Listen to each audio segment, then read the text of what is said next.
Commercial cylinder ಬೆಲೆ ಏರಿಕೆಗೆ ವ್ಯಾಪಕ ಖಂಡನೆ ವ್ಯಕ್ತವಾಗ್ತಾ ಇದೆ. ಮೈಸೂರಲ್ಲಿ ಯೂತ್ ಕಾಂಗ್ರೆಸ್ ಘಟಕದಿಂದ ಪ್ರತಿಭಟನೆ ಮಾಡಲಾಗಿದೆ. ಖಾಲಿ ಸಿಲಿಂಡರ್ಗಳನ್ನು ತಲೆ ಮೇಲೆ ಇರಿಸಿಕೊಂಡು ಪ್ರೊಟೆಸ್ಟ್ ಮಾಡ್ತಾ ಇದ್ದಾರೆ. ಸಿಲಿಂಡರ್ಗೆ ಹೂವಿನ ಹಾರ ಹಾಕಿ ಕಾರ್ಯಕರ್ತರು ಆಕ್ರೋಶ ಹೊರಹಾಕ್ತಾ ಇದ್ದಾರೆ. ಕೇಂದ್ರ ಸರ್ಕಾರದ ವಿರುದ್ಧ ಧಿಕ್ಕಾರದ ಘೋಷಣೆಗಳನ್ನು ಕೂಗ್ತಾ ಇದ್ದಾರೆ.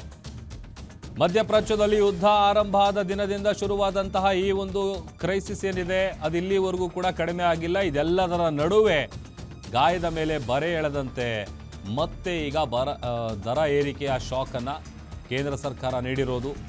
ಕಮರ್ಷಿಯಲ್ ಸಿಲಿಂಡರ್ ಬೆಲೆ ದಾಖಲೆಯ ಪ್ರಮಾಣದಲ್ಲಿ ಏರಿಕೆ ಆಗಿರೋದು ಹೆಚ್ಚು ಕಡಿಮೆ 900 ರೂಪಾಯಿ. ಇದಕ್ಕೆ ಮೈಸೂರಲ್ಲಿ ಯೂತ್ ಕಾಂಗ್ರೆಸ್ ಘಟಕದಿಂದ ಪ್ರತಿಭಟನೆಯನ್ನು ನಡೆಸಲಾಗ್ತಾ ಇದೆ.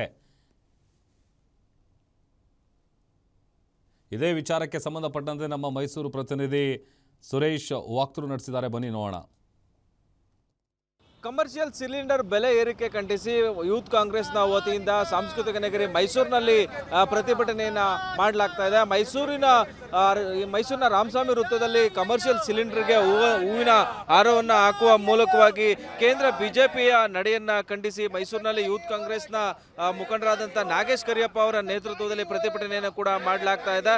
ಕಮರ್ಷಿಯಲ್ ಸಿಲಿಂಡರ್ನ ದರ ಕಳೆದ ವಾರಕ್ಕೂ ಈ ವಾರಕ್ಕೂ ಹೋಲಿಕೆಯನ್ನು ಕಂಡ್ರೆ ಸುಮಾರು 1,000 ರೂಪಾಯಿ ಏರಿಕೆಯನ್ನು ಕಂಡಿದೆ. ಹೀಗಾಗಿ ಕಮರ್ಷಿಯಲ್ ಸಿಲಿಂಡರ್ ಬೆಲೆ ಏರಿಕೆಯಾದಂಥ ಪರಿಣಾಮ ಏನು ಗ್ರಾಹಕರ ಮೇಲೆ ನೇರವಾಗಿ ಹೊರೆ ಬೀಳುತ್ತೆ ಅನ್ನೋದು ಏನು ಯೂತ್ ಕಾಂಗ್ರೆಸ್ನ ಒತ್ತಾಯ ಆಗಿರ್ತಕ್ಕಂಥದ್ದು. ಹೀಗಾಗಿ ಕಮರ್ಷಿಯಲ್ ಸಿಲಿಂಡರ್ನ ಬೆಲೆಯನ್ನು ಇಳಿಸಬೇಕು, ಗ್ರಾಹಕರಿಗೆ ಮತ್ತು ಹೋಟೆಲ್ ಉದ್ಯಮಕ್ಕೆ ಸಹಕಾರವನ್ನು ಕೊಡಬೇಕು ಅನ್ನೋ ಒಂದು ಒತ್ತಾಯವನ್ನು ಕೂಡ ಮಾಡ್ತಾ ಇರುವಂಥದ್ದು. ಖಾಲಿ ಸಿಲಿಂಡರನ್ನು ಇಟ್ಟು ಅದಕ್ಕೆ ಹೂವಿನ ಹಾರವನ್ನು ಹಾಕುವ ಮೂಲಕವಾಗಿ ಯೂತ್ ಕಾಂಗ್ರೆಸ್ನ ವತಿಯಿಂದ ಪ್ರತಿಭಟನೆಯನ್ನು ಮಾಡ್ತಿದ್ದಾರೆ. ನನ್ನೊಟ್ಟಿಗೆ ಯೂತ್ ಕಾಂಗ್ರೆಸ್ನ ಮುಖಂಡರಾದಂಥ ನಾಗೇಶ್ ಕರಿಯಪ್ಪ ಅವರು ಇದ್ದಾರೆ. ಅವ್ರನ್ನ ಮಾತಾಡ್ಸೋಣ. ಸರ್, ಈಗ ಬಹಳ ಮುಖ್ಯವಾಗಿ ಅಚ್ಚೆ ದಿನ ಬರುತ್ತೆ ಅಂತೇಳಿ ಜನರೆಲ್ಲರೂ ಕೂಡ ನಿರೀಕ್ಷೆನ ಇಟ್ಕೊಂಡಿದ್ರು. ಆದರೆ ಅಚ್ಚೆ ದಿನ ಇದೇನಾ ಅನ್ನೋ ಒಂದು ಪ್ರಶ್ನೆ ಕೂಡ ಸಾರ್ವಜನಿಕರನ್ನ ಕಾಡ್ತಾ ಇದೆ. ಇವತ್ತು ಗ್ಯಾಸ್ನ ಸಿಲಿಂಡರ್ ದರ ದಿಢೀರ್ ಏರಿಕೆ ಆಗಿದೆ.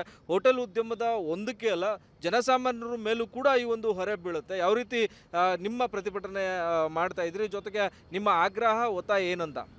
ಇವತ್ತು ಇತಿಹಾಸದಲ್ಲಿ ಅತಿ ಹೆಚ್ಚು ಅಂತಂದರೆ ಏಕಾಏಕಿ 993 ರೂಪಾಯಿ ಕಮರ್ಷಿಯಲ್ ಸಿಲಿಂಡರ್ ಬೆಲೆ ಏರಿಕೆ ಆಗಿದೆ.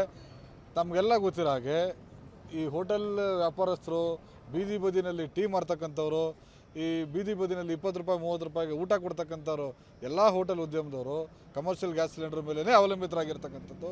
ಮತ್ತು ಕೂಲಿ ಕಾರ್ಮಿಕರು, ಬಡವರು, ಮಧ್ಯಮ ವರ್ಗದವರು, ಈ ಬೀದಿ ಬದಿಯಲ್ಲಿ ವ್ಯಾಪಾರ ಮಾಡ್ತಕ್ಕಂಥವ್ರ ಹೋಟೆಲ್ಗಳನ್ನೇ ನಂಬಿ ಇವ್ರುಗಳು ಕೂಡ ಜೀವನ ನಡೆತಿರ್ತಕ್ಕಂಥದ್ದು.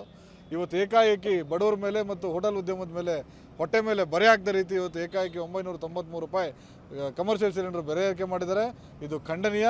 ಇವತ್ತು ಕೇವಲ ಚುನಾವಣೆಗೋಸ್ಕರ ಇವತ್ತು ಯಾವುದೇ ಏರಿಕೆಗಳನ್ನು ಮಾಡದೆ ಕೂತಿದ್ದು 2026ನೇ ಇಸ್ವಿನಲ್ಲಿ ಇದು ಸತತ 3ನೇ ಬಾರಿಗೆ ಏರಿಕೆ ಮಾಡಿರ್ತಕ್ಕಂಥದ್ದು. ಕೂಡಲೇ BJP ಸರ್ಕಾರ ಇದನ್ನು ವಾಪಸ್ ತೊಗೊಬೇಕು. ಈ ಬಡವರ ಮೇಲೆ ಏನು ಪ್ರಹಾರ ಮಾಡ್ತಾ ಇದೆ, ಗದಾ ಪ್ರಹಾರ ಮಾಡ್ತಾ ಇದೆ, ಇದನ್ನ ನಿಲ್ಲಿಸಬೇಕು ಅಂತ ಹೇಳಿ ಯುವ ಕಾಂಗ್ರೆಸ್ ಇವತ್ತು ಆಗ್ರಹಿಸ್ತದೆ. ಈ ಒಂದು ಗ್ಯಾಸ್ನ ಬೆಲೆ ಏರಿಕೆಯನ್ನ ಕೂಡಲೇ ಕಡಿಮೆ ಮಾಡಬೇಕು ಅನ್ನೋ ಒಂದು ಒತ್ತಾಯ ಕೂಡ ಕೇಳಿ ಬಂದಿದೆ. ಕ್ಯಾಮ್ರಾಮನ್ ಧನು ಜೊತೆ Suresh B, guarantee news, Mysuru.